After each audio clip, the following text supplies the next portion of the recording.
Hi guys, so here, sticky rice.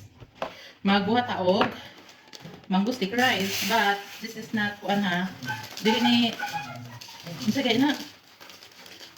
This is just my kuan take. Nga ito lang pagbuhat ang akong mango sticky rice. Kaya mostly ako ba nang i-steam man nila no. Ako di ko mag-steam. Kaya ako muna siyang lungagon, but ako lang i-make sure nga di siya malata. Mga usakay nani. And then ang water pod kay usapod kay mo nani. Pero first, kilisan sana ako. Hindi lang ako ipakita. Kumanan ako kilis ang akong sticky rice. Ako siya lungago no kay wala man ako siya gihumulan overnight. And then I realized nga kung taksanan sa tubig is buslot din siya. So I'll just usakay na nani ding gisod na ko rin. And then ako ra siyang kuanon. Ako siya lutuon diri. 1:1.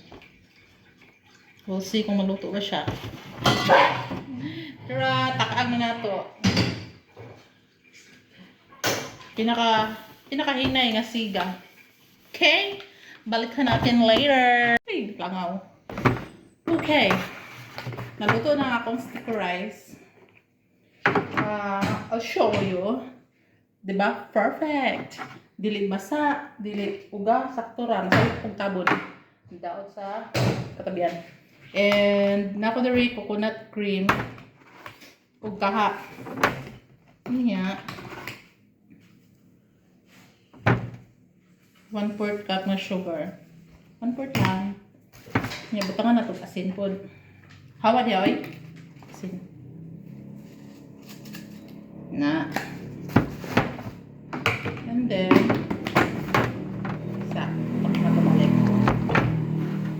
butangan na ito coconut cream. Walang ba na panahon kay nagbapa. You know, tapulan is real. Ito magkagod. Umustay kalubihan.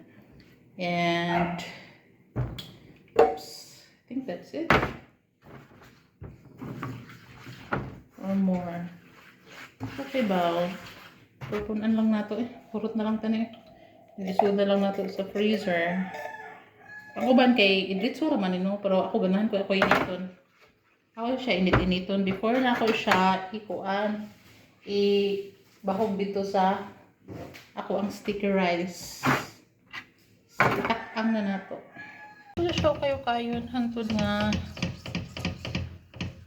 mamikos-mikos niya na insan. Na. Bukal na kayo siya. Bukal na. I think this is good na. Okay, bukal na siya. Kainit. Ito na. On the rice. Uy, I love lukot. Oh my God, kagwapa. Kagalungag. I love my own. And myself.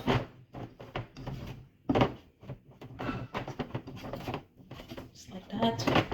Now, we can put this. Ato lang naman. Kay, kanang huy. Ito naman naman kaya tingin malugaw. Then, mikus-mikus na natin yan. Uy, nagkara juga mo sa baba. Na, that's good. Okay. It's not bad. I think a little bit more. And then, kaning sobra, ato na yung plastic ito. Kay toppings na lang niya.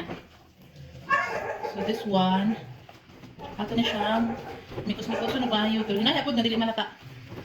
Kay, para, din takuban na ito siya balik. Para mag-marriage together ang coconut milk at ang rice. Okay, this is good. This is it. Mana na siya. Sticky na. So, na lang. Dito na to siya huwaton nga mahimo siya lunok no. Ayaw, kay maglana na. So ano lang. So you better gamit kanang coconut cream instead of coconut milk. Kay dugay kay kamahuman og plastic eh. Like that. Kalami. Let's check it again. Ooh. Kadugay ba ninyo nagminyo ay? It's okay again.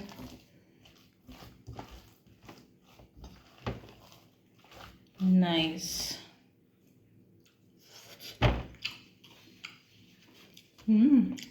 Good. Mangga nga nilagong ang butong ano. Nabunong-bunong yung pagdana ko. Uy! Pwede ka, lagot ko yung mga... Stop writing.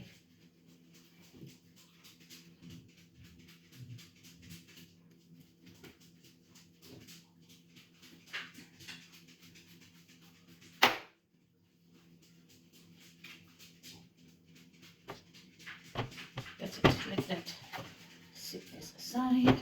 Just like this one.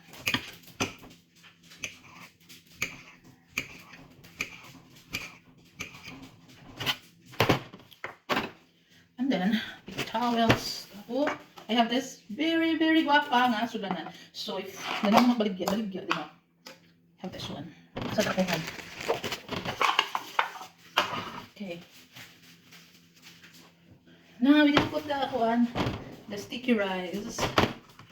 Oh, so pretty. Wait, I think this is a lot.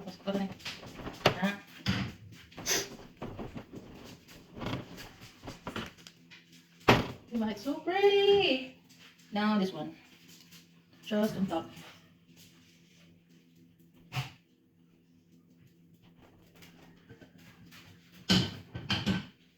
Yeah.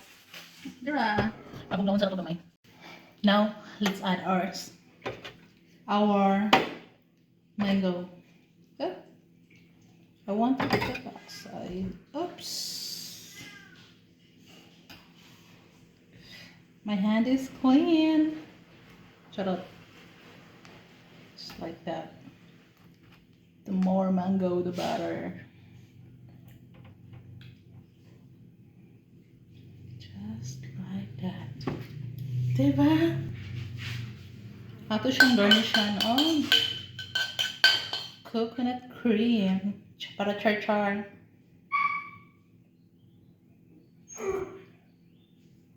Oh, I want sesame seeds pero ayaw na lang. Kaya nga akong allergy mo to car. So here it is. Mango sticky rice. Kagwapa. And then if you wanna baligya this, you have the tabon. Feeling na kumusangko siya. But that's okay.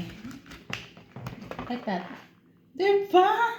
My God. Uy, naguba na nga akong toppings. Wala lang.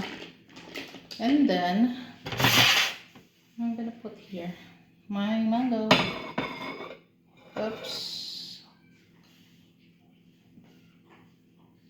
Ang lamig nga pares sa ani is, ay sa day. Mag-garnish pa ko. Let's garnish this one. Kaya na yung ating kaunon. I'm gonna put milk over there. And some mango also.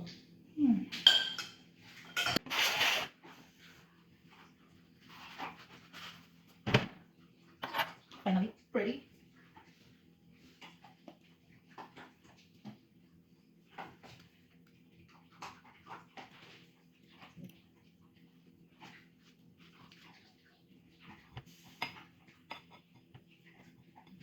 The more mango, the better. Okay.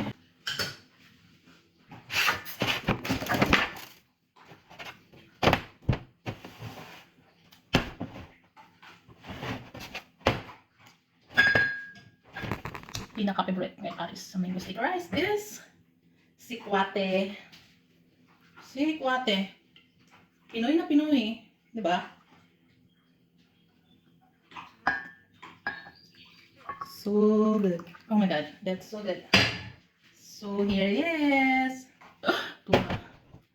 Our cravings for today is mango sticky rice with sikwate. Bye.